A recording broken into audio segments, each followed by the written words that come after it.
I first heard about Sri Aurobindo in the Golden Temple, the Sikh Golden Temple in Amritsar, India.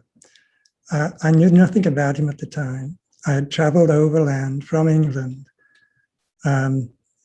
leaving England in September 1969. Anyway, we traveled across to Calcutta, and then someone paid for us to travel by train to Pondicherry. And I stayed on in the ashram and also saw the mother.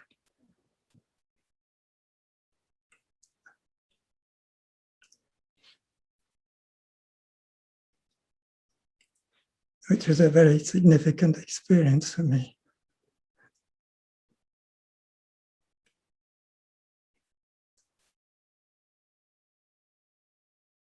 And it was a gradual growing awareness of someone who loved me totally and accepted me.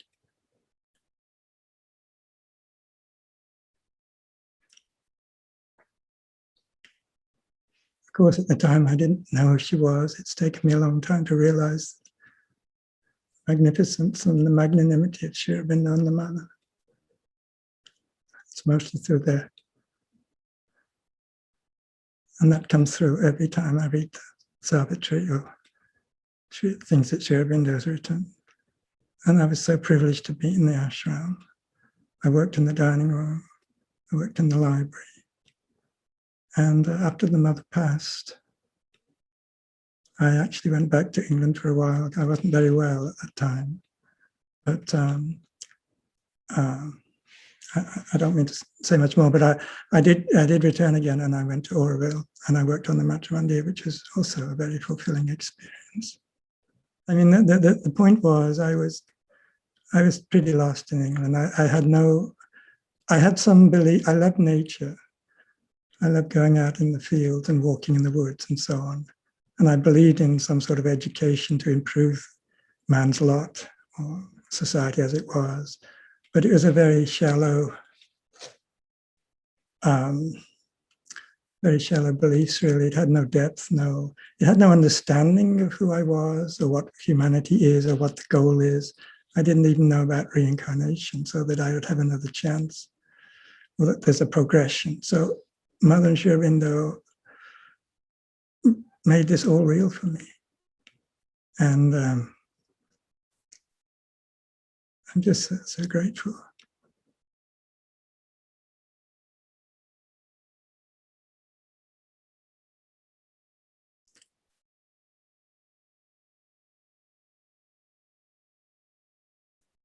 It's an extraordinary journey. It's as though I've lived many lives in one life. I mean, these experiences come to us for our growth. And I hope now too that I am growing.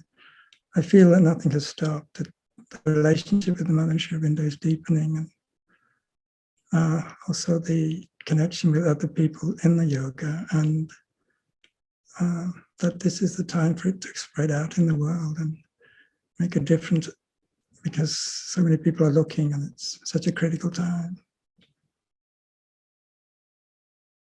Sri Aurobindo discovered me in a way that I found surprising and interesting.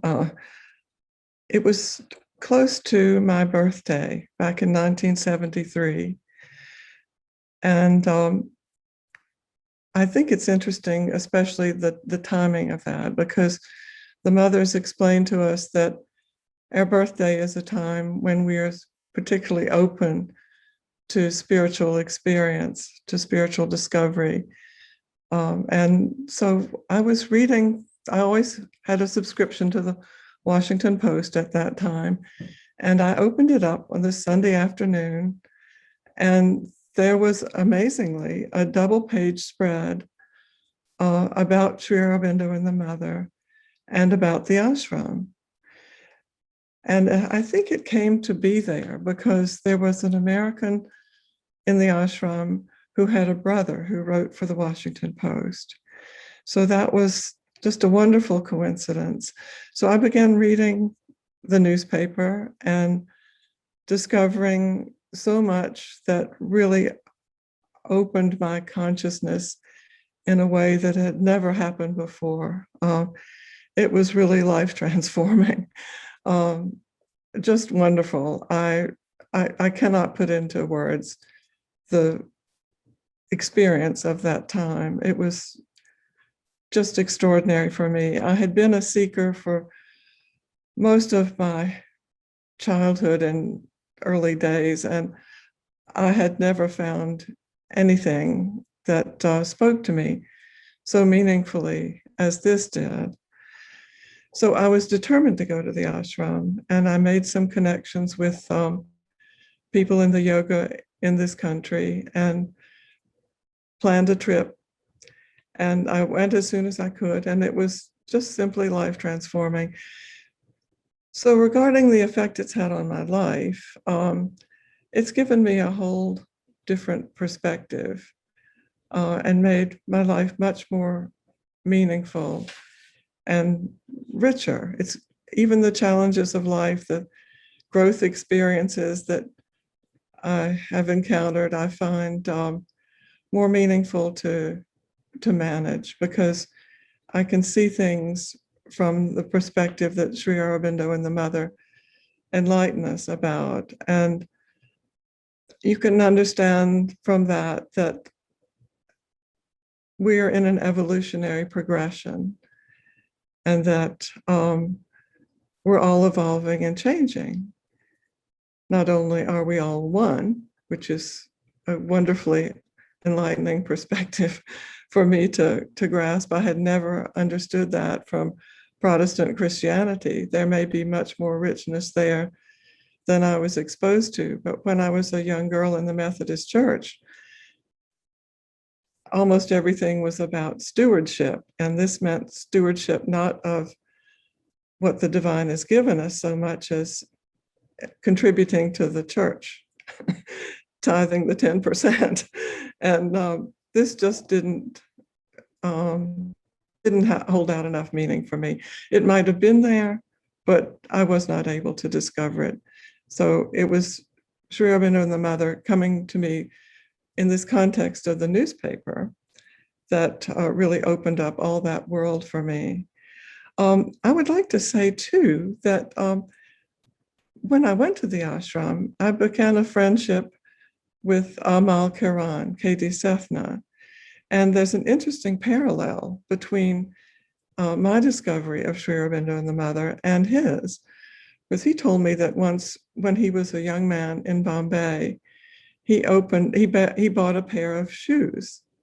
I think they were sandals, and they came wrapped in a newspaper, which had information about Sri Aurobindo and the ashram. And that was life transforming for him. So I'm very grateful for this experience and for the opening of my consciousness, which has been possible and enabled only through their grace. It was November 23rd, 1961. The next day was Darshan, and I saw Mother for the first time.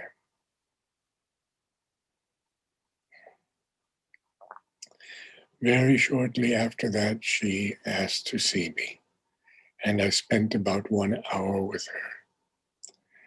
She spoke to me a lot about music, and I've covered this in many other interviews. But her presence was so powerful and so strong. And she had written to Jyoti Priya saying, "Tell him he may come and stay as long as he likes." Well, just a few months were enough for me. I was much too restless for the peace of the ashram in those days. So I went back to America. Now, that was in 1962. And I began to work for Mother, do various things such as the handmade paper and other things. But in 1965, staying at my father's home, working with him, I fall into a deep sleep, and suddenly I meet Sri Aurobindo. He is in his home in the subtle physical. I had read something about it from Mother in her works. So regal, so beautiful. And he invites me to sit next to him. And he touches my chest, and his silver hairs fall between his fingers and touch me. And then he touches my solar plexus. And he speaks to me, and he says something like, what a fortunate fellow you are to realize all of your ambitions. And there was a little more, but I don't remember anymore. But the next night he comes again. And of course, I'm a very angry fellow. I see him walking with two people, and one of them is dead and one of them is alive. One of them is Nolini, and I think the other was Purani.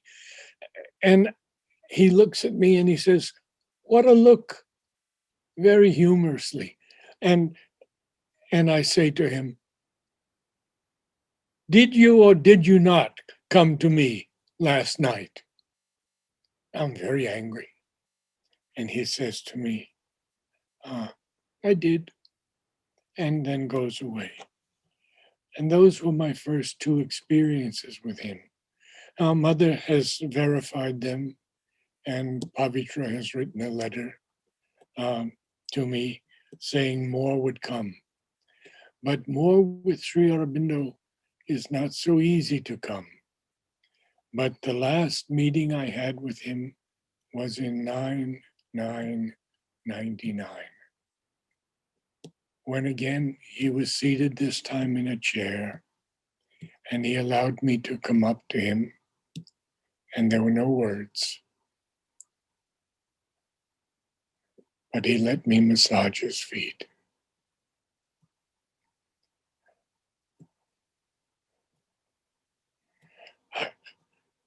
I asked Aurobindo Basu, what does this mean? He says it means that you have surrendered to him, but now you have to make the surrender more complete.